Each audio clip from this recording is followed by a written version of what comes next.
Welcome back, everybody. Today, we're going deep on atomic habits, Okay. but not like the, basics. Yeah. We're going deeper. Deeper. You're assuming you've read the book already, so Yeah. we're going beyond, just what are the concepts and into How? like how to actually Yeah. use them to, To make them work in your life. yeah, to level up. Exactly. We'll be dissecting like those aha moments, teasing at the nuances, and I like that. hopefully sparking some new ideas. Yeah, I love that. Over Sparking some new ideas. That's great. Okay, so let's unpack this idea of habits as like compound interest. Okay. I get the analogy, but Yeah. it honestly, it always feels, It's abstract. yeah, a bit abstract. So how does that like actually play out in real life? It's like the difference between trying to cram for a test the night before Oh, yeah. versus studying a little bit each day. Okay. Those small, consistent study sessions add up over time, building a solid foundation Oh, of knowledge that you can draw on when it matters. so instead of those massive Yo, overnight transformations, we Right. should be focusing on the tiny, tiny little... almost imperceptible improvements. Precisely. Think of it like building a brick wall. Each brick Oh, yeah. might seem insignificant on its own, Yeah. but when you lay them one by one, Mhm. day after day, you eventually end up with this sturdy structure. And that's where Clear's ice cube analogy comes in. Yes. Where it's not that like our efforts are wasted, they're just accumulating, Beneath the surface. yeah, beneath the surface until we hit that like tipping point. Exactly. He brilliantly illustrates that our work isn't always visible immediately. Okay. Like with the ice cube, the temperature might rise from 25 to 31 degrees with no apparent change. Right. But that work is being stored, getting us closer to that 32-degree mark where the ice finally melts. I love that image for anyone who's like, they're putting in the work, Yeah. but they don't see the results right away. Yeah. It's just a reminder that consistency, even when it feels invisible, is what ultimately leads to those breakthrough moments. It's like those overnight success stories you see where someone seems to explode onto the scene out of nowhere. Yeah, that happens all the time. But what we don't see are the years of consistent practice. Right. The setbacks, the moments of doubt Well, yeah. that led up to that moment. Okay, so we've established that consistency is key. Yes. But how do we actually make those small changes stick? Right. Where do we even begin? Well, Clear breaks down the mechanics of habit formation into 4 stages. Okay. Cue, Yeah. craving response, Uh-huh. and reward. Got it. We can use this framework to understand how our habits work and how to modify them. But we all know the 4 stages. Right. That's pretty basic. So I'm curious, like, how can we use this framework to actually troubleshoot our habits, Okay. especially the ones that feel really stuck? That's a great question. It's about identifying which stage is tripping you up. For example, if you're trying to start a meditation habit, Mm-hmm. but you keep forgetting, the issue might be the cue you need to make it more obvious. Maybe put a meditation cushion in a prominent place, or set a reminder on your phone. Okay, so you're saying it's about being a detective, figuring out where the habit loop is breaking down. Exactly. Let's say you're trying to cut back on social media, Like- but you keep finding yourself scrolling mindlessly. The craving for distraction might be too strong. Mm-hmm. So you need to find a healthier way to satisfy that craving. Maybe read a book, Oh, yeah. go for a walk, or Yeah. call a friend. This is already making me think about my own habits differently. Instead of just feeling frustrated, I can start to, like, analyze them. Strategically. Yeah, strategically. That's the power of this framework. Okay. It gives you a way to approach habit change in a systematic way rather than just relying on willpower, Yeah. which can be unreliable. So true. Okay, so we've talked about the mechanics of habits, but Clear also emphasizes the importance of identity-based habits. Right, absolutely. This idea that our habits shape our identity, Yeah. and vice versa. And it's not just a feel-good concept. It's a powerful tool for change. Okay. Think about those Polgar sisters you mentioned. Right. Their father, a firm believer in the idea that geniuses are made, not born, Okay. designed their entire environment around chess. Wow. They started young, were homeschooled with a chess-focused curriculum, and constantly surrounded by chess literature and grandmaster mentors. So their environment was almost like a giant cue, Yes. constantly reinforcing the identity of chess player. Exactly. Their daily actions, from the books they read to the conversations they had all voted for, that identity. Wow. It's a powerful example of how we can create an ecosystem that supports our desired habits and ultimately shapes who we become. This is making me think about the environments I've created for myself. Right. Are they supporting the person I want to be? That's a great question. It's a whole new layer of awareness. And it's something we can actively change. Think about it, even something as simple as keeping your workout clothes visible Right. can act as a subtle cue that reinforces your identity as someone who prioritizes fitness. So it's not just about forcing ourselves to do things we don't enjoy. It's about aligning Yeah. our environments, our actions, even our thoughts with the person we want to become. Exactly. And that's where things get really interesting. It's not about overnight transformations. It's about making small, deliberate choices that cast votes for our desired identity, shaping our future selves one habit at a time. You know, I've always struggled with staying motivated, Sure. especially when it comes to those habits that don't offer immediate rewards. Right. Is there a way to make those habits, those should-dos, feel more appealing? Let's dive into that in part 2. We'll explore Clear's strategies for making even the toughest habits more irresistible. Can't wait. We'll be back after a short break. Sounds good. See you soon. Welcome back. Before the break, we were talking about those less appealing habits, those like should-dos, Yeah. that we know are good for us, Right. but can be tough to get excited about. Yes, like flossing. Oh, yeah. Or finally organizing that closet that I've been avoiding. Yeah. It's like my brain knows it's important, but actually doing it feels like, ugh. Clear offers a fascinating perspective on this. Okay. He suggests shifting our mindset from I have to I get to. Okay. It's about reframing those chores as opportunities, as privileges. Okay.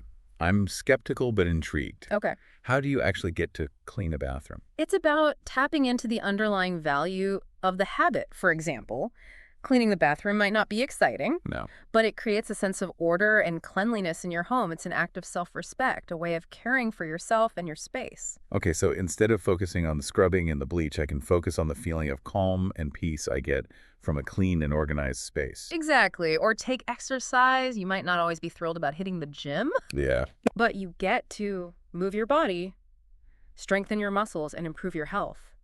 It's a privilege to have a body that can move and a mind that can push you further. Okay. I see how that subtle mindset shift could make a difference. Yeah. But what about when even reframing isn't enough? Right. Are there like any practical strategies for making those tough habits more, well, irresistible? Absolutely. Remember temptation bundling? Clear suggests pairing an action you want to do Yeah.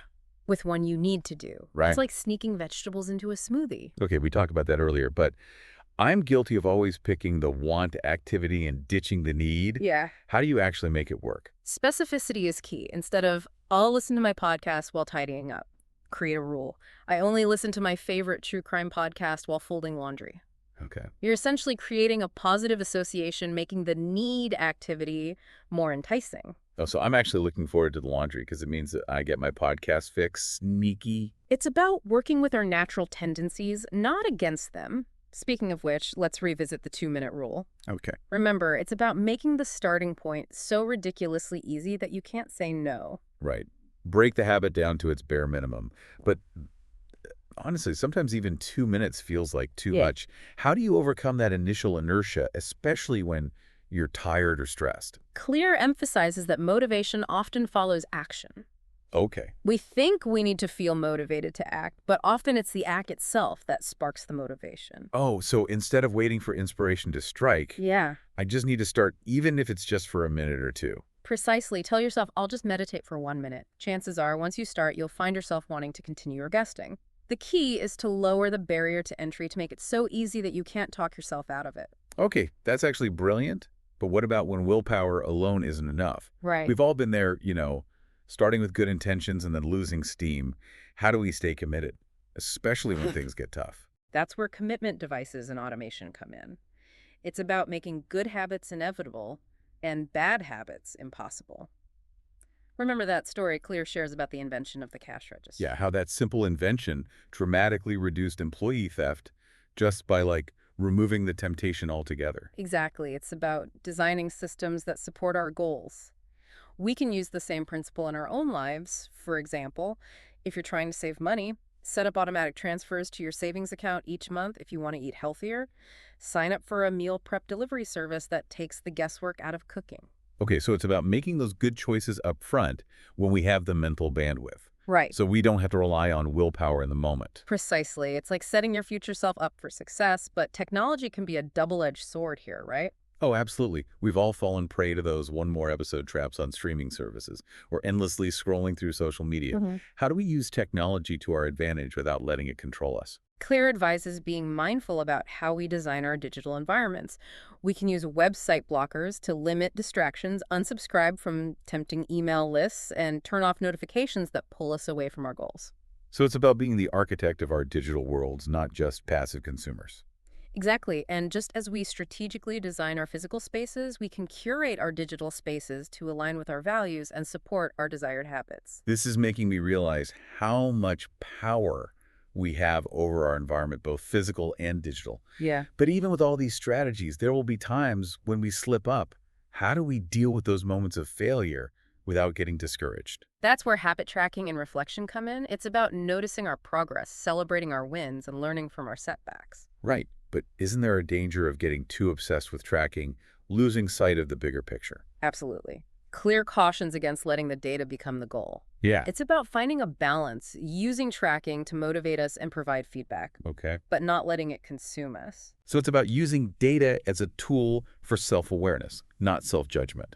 Exactly. And that's where reflection comes in regularly, reviewing our progress, identifying patterns, and asking ourselves what's working, what needs tweaking, what did I learn, can help us refine our approach and stay on track. This is reminding me of the importance of self-compassion. Yeah. It's about acknowledging that slip-ups are part of the process, Yes. not a sign of failure. Exactly. And it's about getting back on track quickly. Remember, Clear's mantra, never miss twice. Right. It's not about being perfect. It's about having a system that helps you recover quickly when you stumble. This has been so insightful. I'm starting to see habit change is less about brute force and more about strategic design, self-awareness, and self-compassion. It's about understanding how our brains work, using that knowledge to our advantage, and creating an environment that supports our goals. But even with all these strategies, some habits feel harder to stick with than others. Is it just me, or are some habits just inherently more challenging? Let's explore that in part 3. We'll dive into how personality and individual differences play a role in habit formation and how to find the sweet spot for lasting change. Stay tuned. We'll be right back. Welcome back. We've been unpacking some really powerful strategies from Atomic Habits, but I'm curious, do these principles apply equally to everyone? Okay. Or do our personalities and individual differences Yeah, play a role in how we form habits? that's a fantastic question, and Clear actually delves into that. Okay. He emphasizes that not all habits are created equal, and what works for one person might not work for another. Mm-hmm. He points to the Goldilocks rule, the idea that we thrive when working on challenges Yeah. that are just the right level of difficulty. Right, but isn't that subjective? What feels just right for me might feel overwhelming to someone else. Yeah. How do we actually find that sweet spot? It's about understanding your own personal threshold for challenge. Let's say you're trying to build a writing habit. If you're a complete novice aiming for 1,000 words a day, might be setting yourself up for frustration. Yeah. So that's saying you can't run a marathon on day one. Exactly. Starting with a smaller goal, like writing for 10 minutes a day, might feel more manageable Okay. and allow you to build momentum. Got it. As you gain confidence and skill, you can gradually increase the challenge. So it's about meeting ourselves where we are and then slowly pushing our boundaries as we grow. Precisely. And this ties into Clear's point about the 50-50 split between success and failure. Right. He suggests that experiencing a balance of wins and setbacks actually keeps us engaged and motivated. If something is too easy, we get bored too hard and we get discouraged. But that sweet spot where we're challenged but also making progress keeps us coming back for more. This is making me rethink my all-or-nothing approach to habit change. Maybe it's okay to embrace those off days as part of the process. Absolutely. Remember, it's not about perfection, it's about progress. Right. And setbacks are inevitable. The Yeah. key is to learn from them, adjust our approach as needed, and keep moving forward. Okay, so we've talked about the importance of personalization and finding that sweet spot of challenge, but even with all the strategies we've discussed, there will be times when motivation wanes. Yeah. What's the secret to staying consistent, even when we don't feel like it? Clear reminds us that professionals don't wait for inspiration to strike. Okay. They have systems in place Right. that keep them moving forward, Right. regardless of their mood. So it's about showing up even when we don't feel like it. Exactly. Think about athletes training for the Olympics. They don't just train when they're feeling motivated. They have a schedule, a coach, and a support system that keeps them accountable day in and day out. That's such a powerful image. It's about creating that structure, that Yeah. environment of accountability that keeps us moving towards our goals, even when our inner cheerleader takes a break. And that's where having a clear vision of our desired identity comes in. When we know who we want to be, we're more likely to make choices that align with that vision, even when it's tough. So it's like those small choices, those seemingly insignificant actions, are actually casting votes for the person we want to become.